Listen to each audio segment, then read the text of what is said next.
Mula kina Desiree Del Valle at Ian Santos hanggang sa pinakabagong usap-usapan kay Ali Alday, patuloy na nagiging laman ng intriga at espekulasyon si Paulo Contis dahil sa tila hindi matapos-tapos na pag-uugnay sa kanya sa mga magaganda at sexing actress sa kabila ng mga nagdaang kontrobersya sa kanyang buhay pag-ibig. The Philippine Showbiz List presents mga sexing babae na nalink kay Paulo Contis. Desiree Del Valle. Nagkatrabaho sina Desiree at Paulo noong 90s sa Tabing Ilog kung saan nagsimula bilang love team ang kanilang on-screen partnership. Mula sa set na uwi sa totoong relasyon ng kanilang chemistry at tumagal pa ito nang humigit kumulang 2 taon bago sila naghiwalay. Ayon kay Paulo, ang dahilan ng kanilang breakup ay ang paglipat ni Desiree sa United States at nilinaw niyang walang kinalaman dito ang mga isyong ibinabato sa kanya tungkol sa naging personal na buhay ni Desiree matapos ang kanilang hiwalayan. Para naman kay Desiree, bata pa sila noon kaya hindi pa nila lubos na nauunawaan ang lalim ng relasyon at commitment sa panahong iyon. Sa isang muling pagbalik-tanaw sa Fast Talk with Boy Abunda noong 2024, naalala ni Desiree ang ilang tampuhan nila noon sa set, kabilang ang isang eksenang nauwi sa sobrang lakas na sampal niya kay Paulo. Nilinaw niyang naging maayos sila kalaunan at nagkasama pa sa ibang proyekto pagkatapos ng serye. Nancy Castiglione. Matapos ang relasyon kay Desiree, nakarelasyon naman ni Paulo si Nancy na itinuturing na isa sa pinakasikat na it girls at pinakasexing mukha sa telebisyon noong unang bahagi ng 2000s. Naging sila mula 2002 at tumagal hanggang 2004 bago sila tuluyang naghiwalay. Isabel Oli. Sa relasyon ni Paulo at Isabel, kumalat noon ang chismis na magkasama na sila sa iisang bahay matapos makabili ni Paulo ng sariling property, ngunit itinanggi niya ito at nilinaw na siya lang ang nakatira roon habang si Isabel ay kasama pa rin ang kanyang pamilya.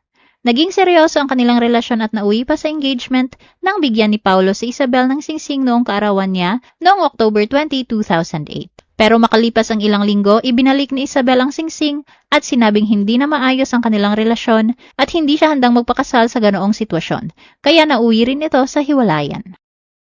Lian Paz. Si Lian, na dating miyembro ng sikat na dance group na EB Babes, ang naging unang opisyal na asawa ni Paulo.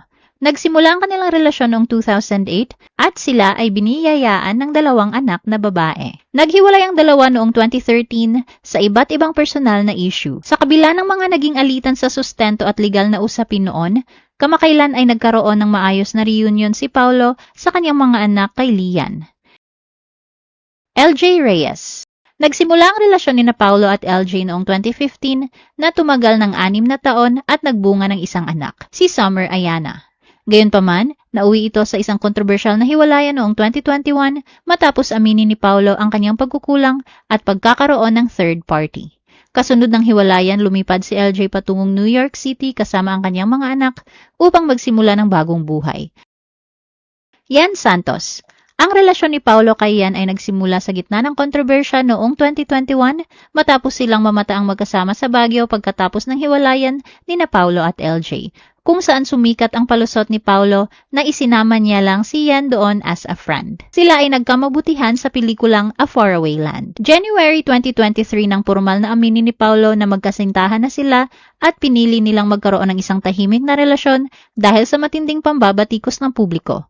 Ngunit nauwi rin ito sa hiwalayan noong May 2024 nang mag-unfollowan sila at burahin ang kanilang mga larawan sa Instagram. Ara San Agustin. Si Ara ay naling kay Paulo dahil sa mga viral clips at sweet moments nila sa isang variety show, kabilang ang paghalik ni Paulo sa kanyang noo habang nasa taping. Nilinaw ni Paulo na ang mga kumalat na clips ay maliciously edited dahil ang mga ito ay kinuha lamang mula sa kanilang nakakatawang love triangle skit kasama si Betong Sumaya. Ipinaliwanag naman ni Ara na matagal na silang magkatrabaho ni Paulo mula pa sa programang Bubble Gang. Ali Alday. Ang pinakabagong issue na nauugnay kay Paulo ay ang sexy actress at Bubble Gang co-star na si Ali ay sumabog matapos ilabas ni Zian Gaza ang ilang screenshots ng kanilang chat. Sa mga kumakalat na usapan sa social media, makikitang tila kinukulit at pinupormahan ni Paulo si Ali. Gayunpaman, base sa mga lumabas na leaked chats, kapansin-pansin na hindi naman umano sineseryoso o masyadong pinapansin ni Ali ang mga mensahe ni Paulo.